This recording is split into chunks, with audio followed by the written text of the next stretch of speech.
Muito bom estarmos juntos para louvar o nome de Deus. Obrigado, Luiz, pela mensagem. Apesar de alguns problemas, transtornos, estamos novamente juntos, conectados. Você que conectou agora, que está desde mais cedo, seja muito bem-vindo. Nós vamos agora iniciar um estudo da Bíblia, e o tema é espiritualidade virtual. Então eu te convido nesse momento para mais uma vez fechar os olhos. Nós vamos falar com Deus e vamos pedir a Deus que fale com a gente através da sua palavra. Então, se você puder, feche os olhos e oremos. Senhor Deus, muito obrigado por mais uma oportunidade que temos de estudar a Bíblia e buscar na tua palavra esperança, conforto, crescimento espiritual. Por isso, fale com a gente agora. Sensibilize o nosso coração e envolva-nos agora com a tua poderosa palavra que transforma. Tira qualquer pensamento que possa nos desviar e nos mantenha, ó Pai, agora ligados a Ti, para que possamos ser alcançados pela Tua graça e firmados na fé. Oramos em nome de Jesus. Amém. Espiritualidade virtual. Parece que esse nome virtual, ele tomou um protagonismo nos dias de hoje, não é verdade? Nunca se falou tanto sobre o que é virtual, como temos hoje visto por aí. As pessoas hoje fazem tudo de maneira virtual. Hoje você pede um lanche pelo aplicativo, hoje você desenvolve relacionamentos por aplicativos de conversa, ou até de videochamadas, faz o seu trabalho em casa, o chamado home office. Você também hoje tem um ensino à distância, e hoje predominantemente no mundo o ensino está sendo à distância. Tantos criticaram o ensino à distância como algo assim tão informal, distante, mas que agora tomou o lugar de destaque. Não há outro ensino a não ser o à distância. Os cultos, estamos ainda no processo de retomada, mas permanecem para a maioria apenas online, no meio virtual. Reuniões que antes podiam acontecer, a gente se confraternizava, se abraçava, agora devem acontecer somente no ambiente virtual. Na verdade, nós vivemos hoje um virtual que tornou-se real, e um real que tornou-se virtual. É tão verdade que a gente só consegue ver a nós mesmos quando estamos no ambiente virtual, porque quando saímos na rua, a gente não consegue ver as outras pessoas, a não ser com a máscara. Substituiu-se assim, de forma muito clara, pela pandemia, o real pelo virtual. E o virtual parece ter mais sentido do que o real. Vivemos então o que dizem os filósofos, sociólogos, um novo momento com um novo normal, aonde o virtual substituiu o real. E pode ser que algumas pessoas se confundam em alguns aspectos que têm a ver com a sua ligação com Deus. Será que é possível viver uma espiritualidade virtual de maneira real? Precisamos definir juntos aqui o que significa a palavra virtual e o que significa a palavra espiritualidade. Primeiro, virtual. Você sabia o que significa essa palavra? De forma resumida, dentro de todos os significados que eu busquei, esse eu creio ser mais pertinente. Diz assim: virtual é algo não real, simulado eletronicamente, através de imagens, teórico, sem consequência real, cuja existência ocorre apenas em teoria. Essa definição encontrada do que é virtual. E o que seria espiritualidade? Há muitos significados para isso. Eu queria compartilhar alguns com você. A espiritualidade pode ser definida como a propensão humana a buscar significado para a vida por meio de conceitos que transcendem o tangível, à procura, assim, de um sentido maior a si própria existência. Também se define espiritualidade como um modo característico do crente, que busca alcançar a sua plenitude com o transcendental. Pode também traduzir espiritualidade como uma dimensão do homem como ser religioso e que constitui então de forma implícita, a necessidade, a aspiração de sua essência. Também se diz que espiritualidade é tudo o que é capaz de produzir em mim mudanças de pensamento e comportamento, atitudes, formulação de conceitos que possam me colocar rumo a um novo sentido de vida. Aí fica a pergunta: como desenvolver espiritualidade? Como eu posso então, entendendo tudo isso, mas vivendo agora um novo normal, desenvolver a minha espiritualidade? É possível desenvolver espiritualidade apenas no virtual? Estamos em um contexto que o virtual tornou-se necessário, mas será que a espiritualidade também tem que se tornar virtual? Eu queria convidar você a abrir a Bíblia comigo, alguns versos da Bíblia nessa manhã, e nós vamos entender a primeira coisa aqui, o que é de fato espiritualidade, desenvolver a espiritualidade. Abra a Bíblia comigo, você deve conhecer esse texto, primeira epístola de João, capítulo 4, versículo 8, é um texto bem conhecido, pequeno, as crianças memorizam esse texto facilmente, e eu creio que você também deve ter memorizado. Primeira epístola de João, capítulo 4, verso 8, a Bíblia assim diz: aquele que não ama não conhece a Deus, porque Deus é amor. Quando a gente vai para a Bíblia e procura a definição de quem é Deus, nós encontramos essa que é a mais completa definição de Deus. Deus é amor. E quando a gente busca o significado do amor, o amor é Deus. Assim sendo, quando a gente desenvolve então um raciocínio que leva a gente a compreender o desenvolvimento da espiritualidade, é inegável que a espiritualidade é a nossa ligação com Deus. Se a nossa ligação com Deus, quanto mais próxima, mais espiritualidade teremos, e se Deus é amor, isso traz para nós algumas conclusões. Primeiro, a Bíblia descreve que Deus nos amou primeiro. Antes de eu nascer, antes de eu vir a existir, Deus já me ama. Ele ama o mundo todo. A Bíblia diz que deu o seu Filho unigênito, para que todo aquele que nele crê não pereça, mas tenha vida eterna. O amor de Deus é antes de tudo. O amor de Deus precede a própria existência humana, porque amor e Deus são a mesma coisa. Deus é amor, o amor é Deus. O fato é que, além de Deus ter nos amado primeiro, a Bíblia também nos leva a entender de que, pelo fato de Ele ter nos amado primeiro, Ele então nos habilita a poder amar, primeiro, a Ele, segundo, a nós mesmos e em seguida ao nosso semelhante. Por isso que desenvolver a espiritualidade, agora tendo compreensão de quem é Deus, é aprender a amar mais a Deus, porque Ele nos amou primeiro, aprender a amar mais a si mesmo, se valorizando, se respeitando, e aprender a amar mais o meu próximo, o meu semelhante, com quem eu partilho a vida e a compreensão de que nós somos feitura, criação de Deus, filhos do mesmo Pai, herdeiros da mesma terra. Por isso que espiritualidade é viver o amor, desenvolver o amor, aproximar do amor, experimentar o amor. Por isso que o templo, a igreja, são pessoas. O templo é o local que as pessoas se reúnem, a igreja são as pessoas. Então a igreja é o ambiente para eu aprender o amor e a amar. Você entendeu isso?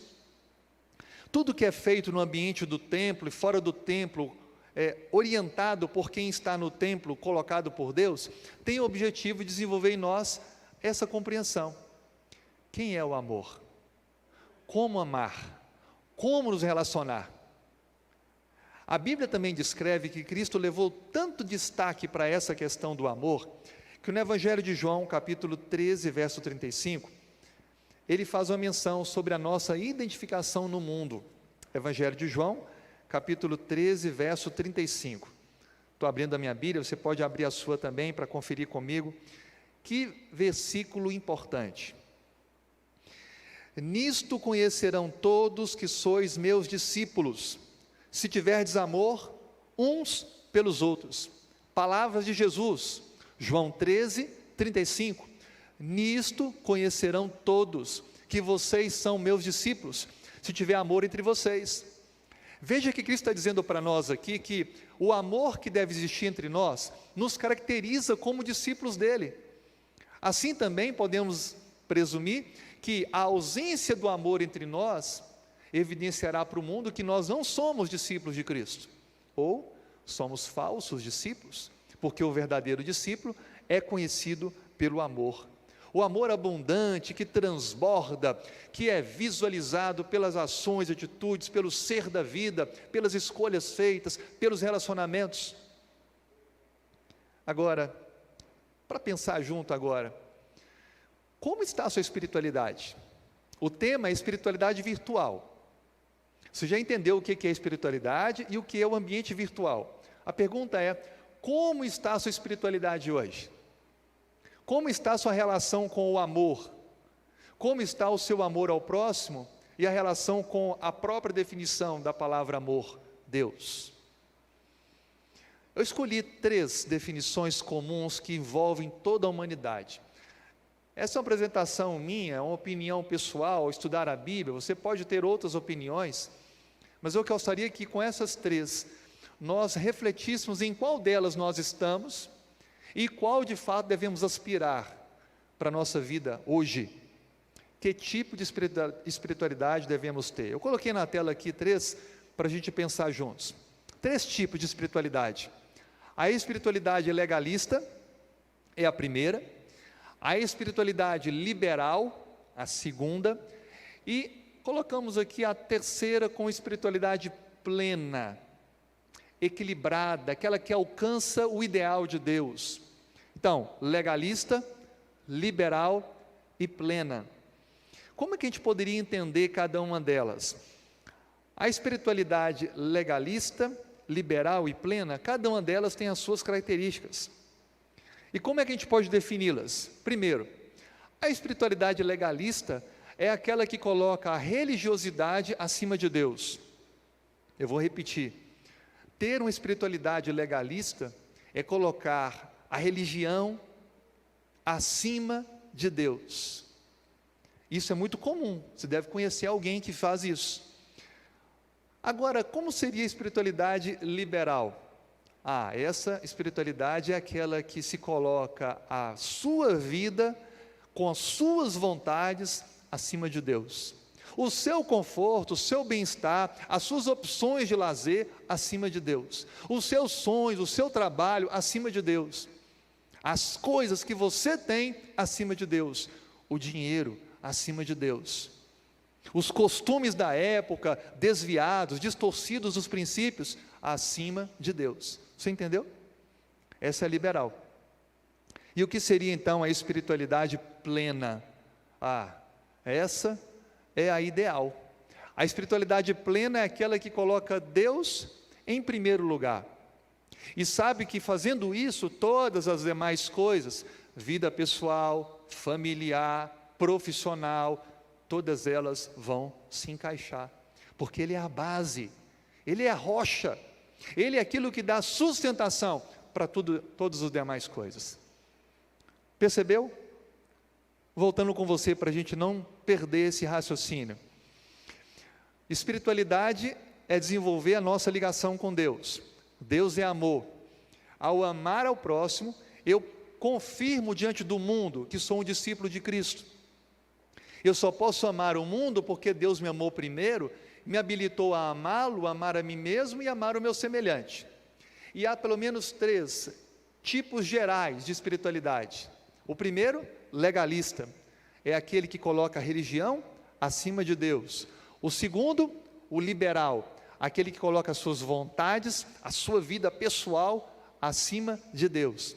E o que vive a espiritualidade plena, aquele que coloca Deus em primeiro lugar. Aí eu fiquei pensando, orei, falei com Deus, será que na Bíblia a gente pode encontrar o exemplo dessas 3 espiritualidades, com base na compreensão de que Deus é amor? E olha, eu fiquei muito feliz, porque eu encontrei no mesmo livro os 3 exemplos. Por isso eu convido você então a abrir a Bíblia comigo agora no Evangelho de Lucas, capítulo 18. Evangelho de Lucas, capítulo 18. Lucas, capítulo 18. Nós vamos ler do versículo 10 ao versículo 14. Todos os 3 exemplos estão no Evangelho de Lucas. Estamos aqui com o objetivo de entender os 3 tipos gerais de espiritualidade, para que nós não tenhamos um mundo virtual, que hoje é quase uma exigência pelas condições pandêmicas, de ter uma espiritualidade virtual, mas uma espiritualidade real, uma espiritualidade plena. Vamos ler então os primeiros versos, Lucas capítulo 18, verso 10 ao verso 14. 2 homens subiram ao templo com o propósito de orar, um fariseu e outro publicano. O fariseu, posto em pé, orava de si para si mesmo, desta forma: ó Deus, graças te dou, porque não sou como os demais homens, roubadores, injustos, adúlteros, nem ainda como este publicano. Eu jejuo 2 vezes por semana, eu dou o dízimo de tudo quanto ganho.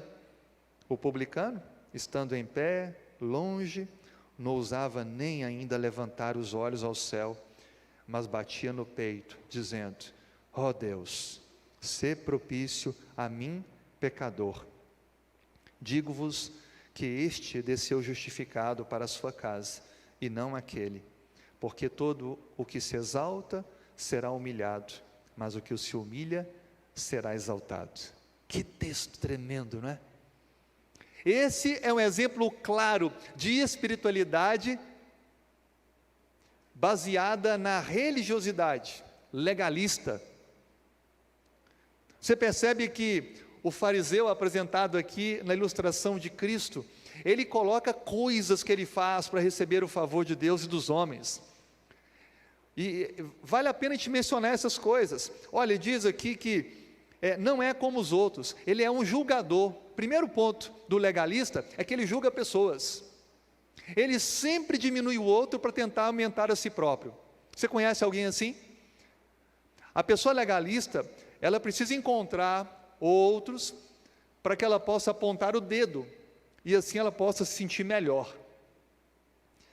Então ele olha para as pessoas e fala: olha, aquele ali usa droga, aquele ali rouba, aquele mata, aquele adultera, aquele faz isso, aquilo outro, mas eu não, eu sou uma pessoa do bem. Quantas pessoas já conversei, e depois de dar a Bíblia, eu falei com ela a necessidade de tomar uma decisão, de se batizar, eu disse assim: não, Deus é amor. Olha, na verdade, eu sou uma pessoa muito boa, eu não mato, eu não roubo, eu não faço nenhum negócio ilícito, eu até ajudo algumas pessoas de vez em quando com caridade. Será que Deus não vai contar isso? Amigo, mesmo que você não faz parte de religião nenhuma, esse pensamento é legalista. Ah, mas eu não sou membro de uma igreja. Mas você pode ser legalista sem ser membro de uma igreja ou confissão religiosa, porque se você coloca as suas obras, as suas ações como busca de favor de Deus, você é um legalista. Você entendeu isso? E sabe qual é um dos graves problemas do legalista? É julgar os outros, é apontar os dedos, é tentar diminuir os outros para ele se sentir melhor, sentir-se melhor consigo mesmo. A Bíblia destaca que esse fariseu que aponta os erros e menciona alguns pecados aqui, ele chega a apontar o publicano, que era um judeu, mas que trabalhava para o governo romano, cobrando impostos. Era uma posição repulsiva pelo povo judeu, porque era visto como um traidor. Então o fariseu, dizendo: poxa, eu cumpro a lei, eu não sou uma pessoa perversa e má, e mais, eu não sou como esse que nos trai, eu não sou como esse que não respeita seu próprio povo. Mais uma vez, ele julga, mais uma vez, ele aponta os dedos, os erros. E ele diz mais, olha o que a Bíblia diz. Ele diz no versículo 12: jejuo 2 vezes por semana. Nossa, essa pessoa é muito santa. Aqui parece um parêntese. Cristo disse para nós que o jejum ele é importante. Em um determinado momento, onde pessoas estavam perplexas por uma situação de domínio do inimigo, a Bíblia descreve que Cristo, ao libertar aquela pessoa possessa, disse: essa casta não sai a não ser com muito jejum e oração. E o próprio Jesus deu muito exemplo de jejum. Ele jejuou por 40 dias, ele jejuava constantemente. O jejum é uma bênção, tem benefícios para a saúde, para o intelecto.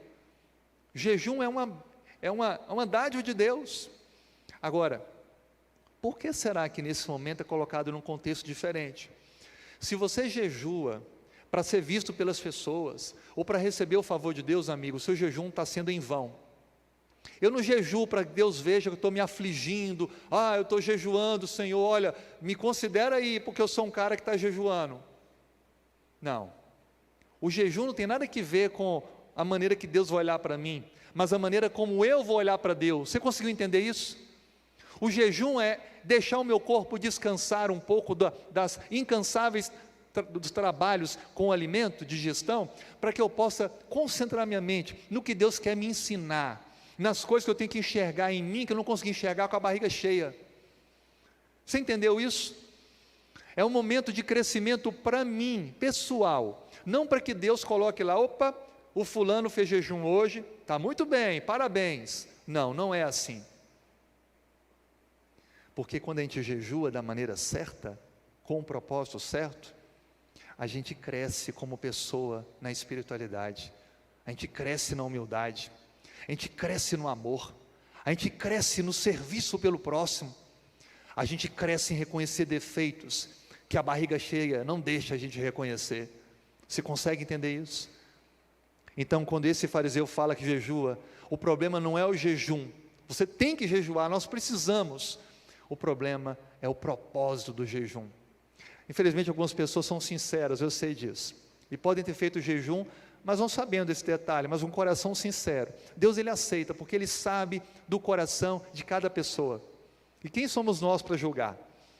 Mas agora que você já entendeu isso, proponha-se fazer um jejum, não para obter um benefício de Deus. Eu vou jejuar para fulano se curar. Eu vou jejuar. Não, amigo, jejua para você estar mais perto de Deus. Jejua para você ter momentos de oração. Jejua para você abrir o coração diante de Deus. Agora, se for da vontade de Deus, Ele vai abençoar você em todas as áreas, em todas as necessidades, mas não por causa do jejum, porque o jejum não muda nada o valor que eu e você temos de Deus. Nós somos pecadores, somos pessoas falíveis, defeituosas, mas o jejum muda a minha maneira de ver Deus, de me colocar nas mãos de Deus, de depender de Deus. Por isso, esse homem, além de falar do jejum, ele fala: eu jejuo 2 vezes, não é apenas uma, que já era demais, era um ótimo. Eu jejuo 2 vezes e devolvo o dízimo. Deixa eu falar uma coisa para você. Sabe que Cristo está dizendo que a gente não deve devolver o dízimo e as ofertas? É claro que não. É claro que não. O dízimo é uma bênção, porque ele tira o meu egoísmo, o meu orgulho, a minha individualidade, a minha presunção, a minha independência. O dízimo é a prova de que eu pertenço a Deus, eu sou propriedade de Deus. E quando eu retiro 10% da minha renda como fidelidade e um percentual extra de gratidão, que são as ofertas, eu estou dizendo assim: eu só sobrevivo porque Deus é o meu Senhor.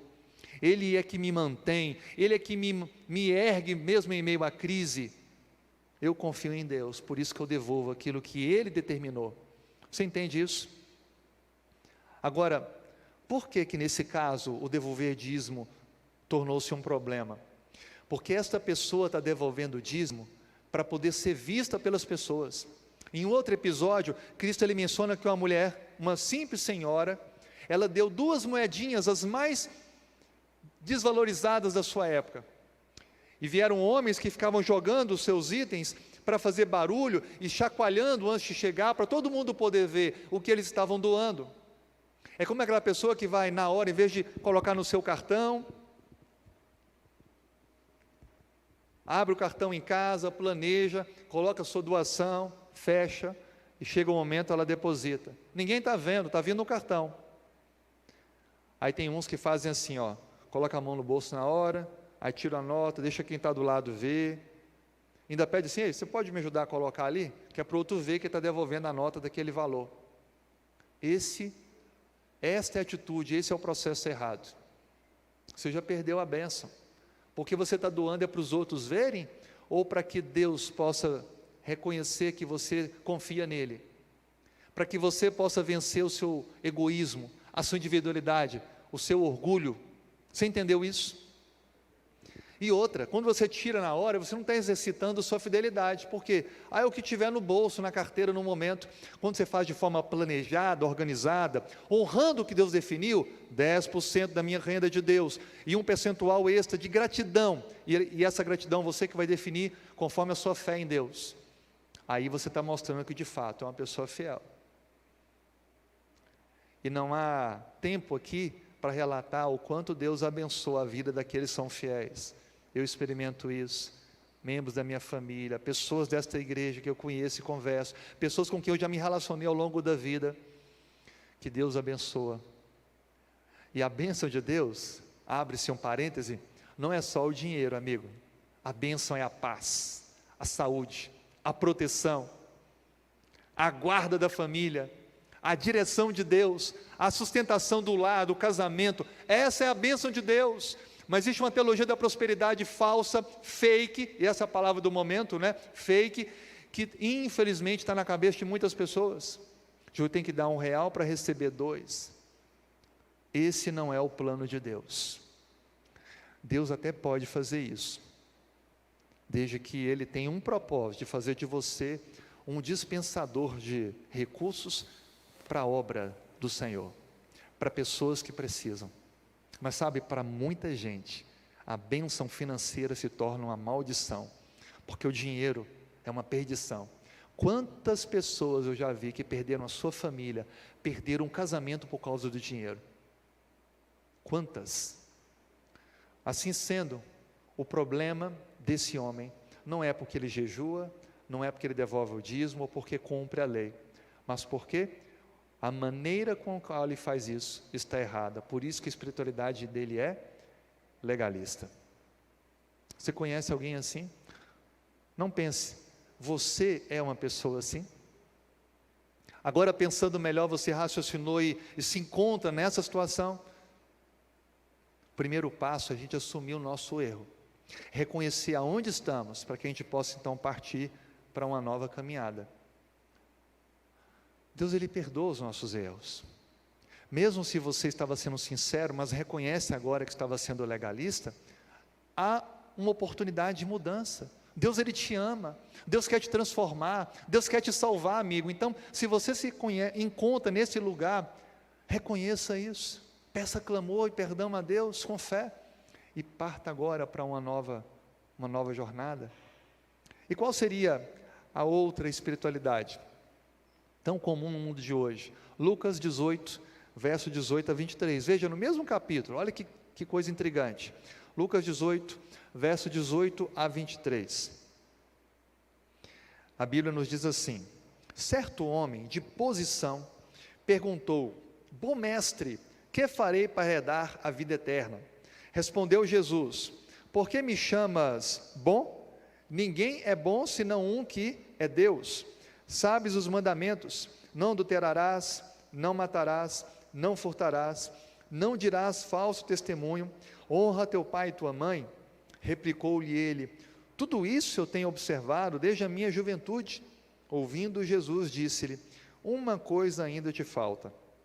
Vai, vende tudo o que tens, dá aos pobres, e terás um tesouro no céu.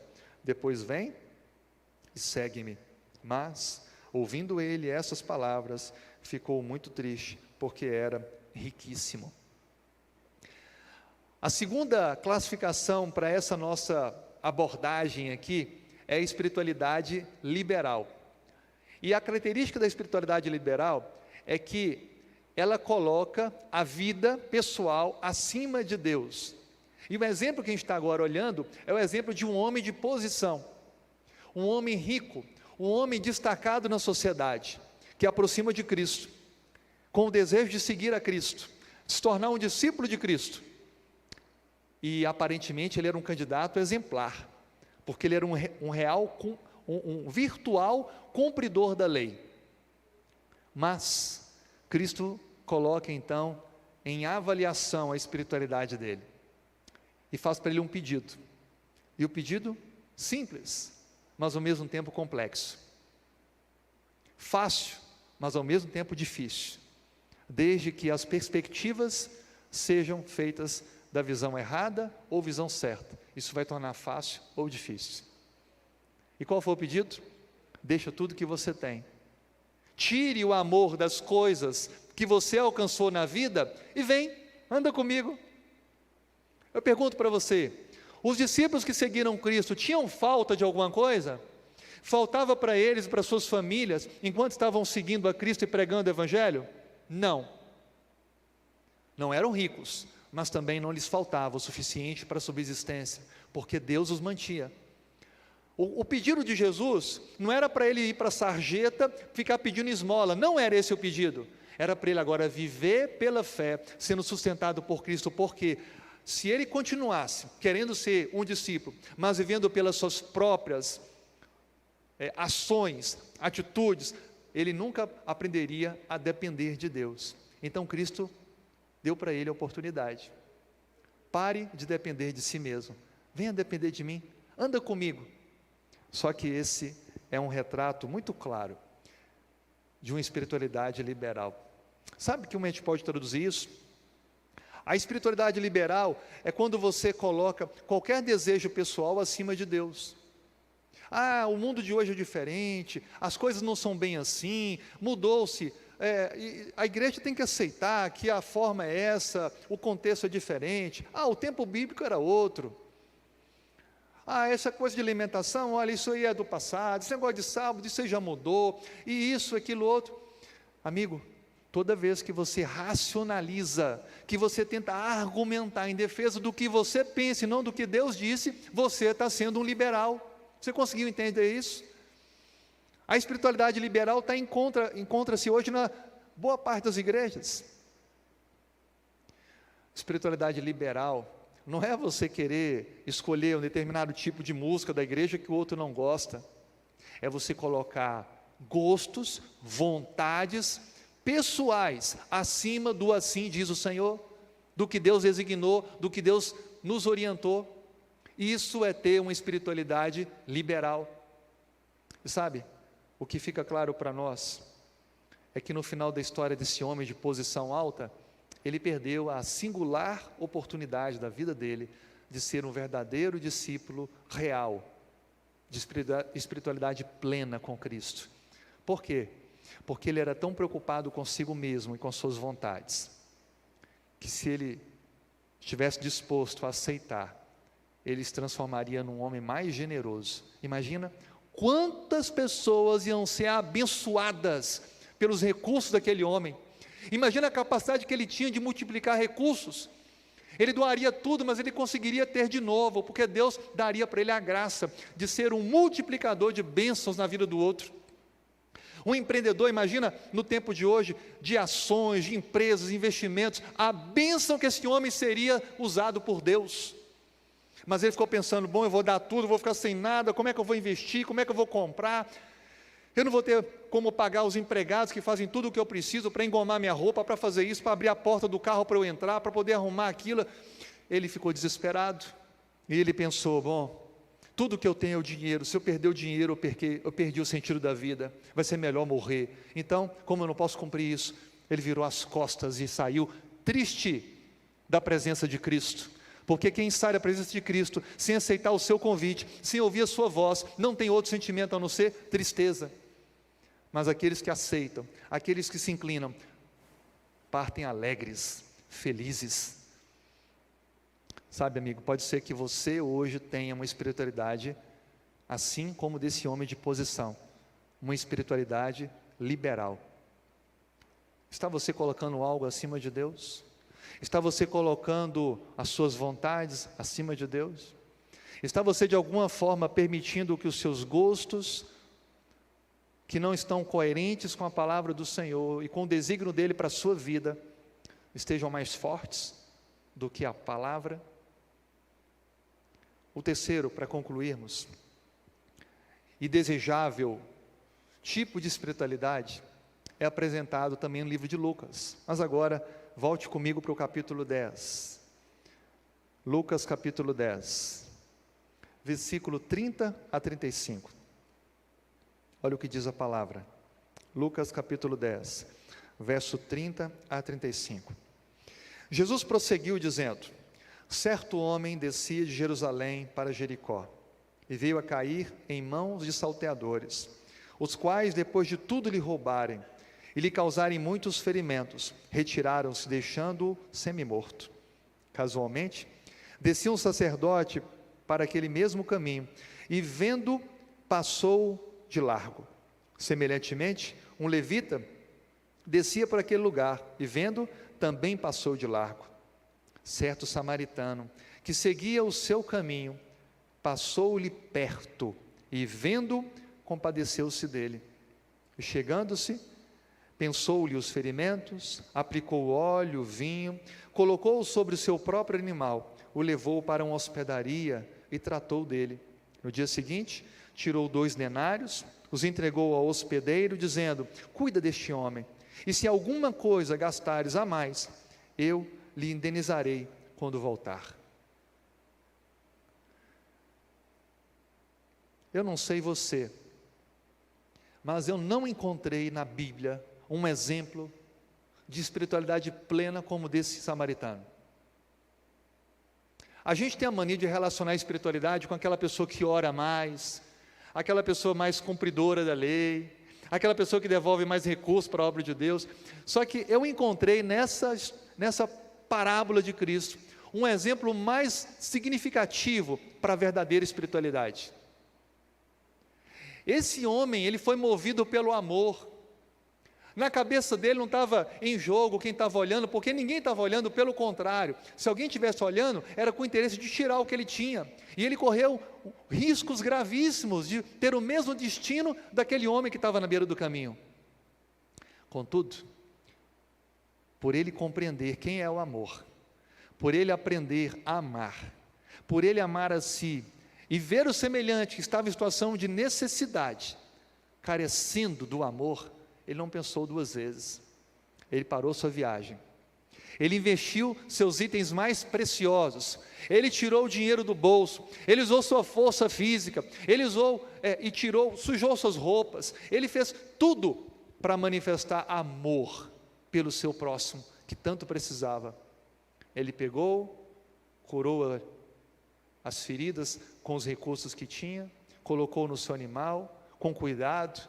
Imagina o peso, um homem semi-morto, com o corpo mole, todo quebrado, todo machucado, e foi levando, correndo risco, até chegar a um local próprio, cuidar do homem, passar a noite em claro com ele, tirar do seu bolso denários, e se comprometer em pagar a conta ao voltar dos seus viagens de negócios, para que pudesse sim, acertar tudo o que fosse necessário. Ele não conhecia aquele homem, ele não sabia a nacionalidade daquele homem, ele não tinha nenhuma garantia de retorno daquele investimento, e ele não se preocupava com isso, porque o amor estava no coração dele. Aí eu pergunto para você, é ou não um exemplo de espiritualidade plena? Você conseguiu entender agora o que a gente está tentando chegar aqui como conclusão?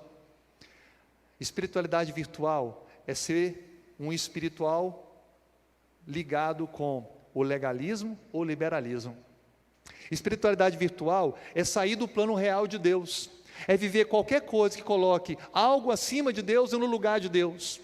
Agora, espiritualidade real, espiritualidade plena, é permitir que Deus, o amor, te ensine a amá-lo, te ensine a amar a si mesmo e te ensine a amar o seu semelhante, para que você experimente assim uma nova vida, na qual as pessoas, sem nenhum discurso da sua boca, perceberão que você é um verdadeiro discípulo do Senhor, alguém que tem uma espiritualidade em um mundo virtual, mas uma espiritualidade real.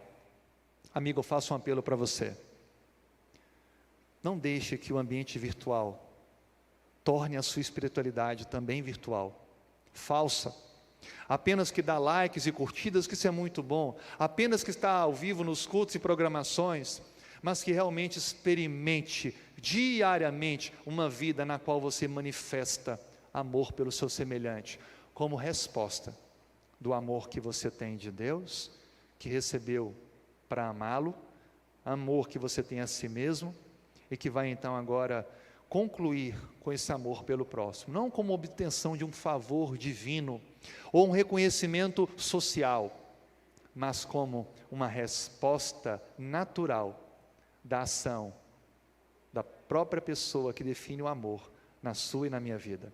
Você entendeu isso?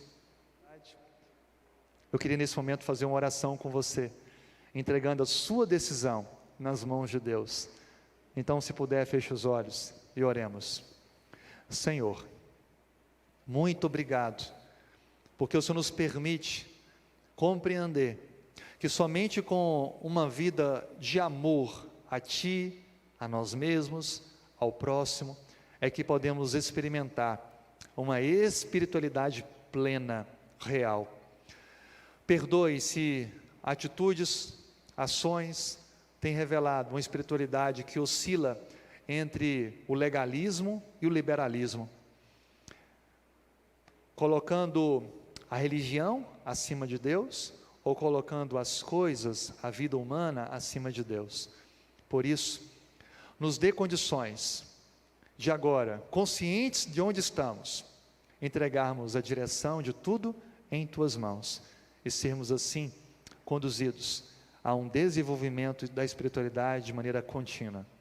Perdoe nossos erros, transforme a nossa vida, fortaleça a nossa caminhada, aceite a nossa decisão, abençoe cada pessoa que nesse momento, ao ouvir essa mensagem, também faz a sua decisão, a sua escolha, preparando cada um para aquele grande dia, onde o Senhor Jesus voltará para nos buscar. Mas enquanto isso, que o mundo veja Cristo em nós, através do nosso amor pelo nosso semelhante.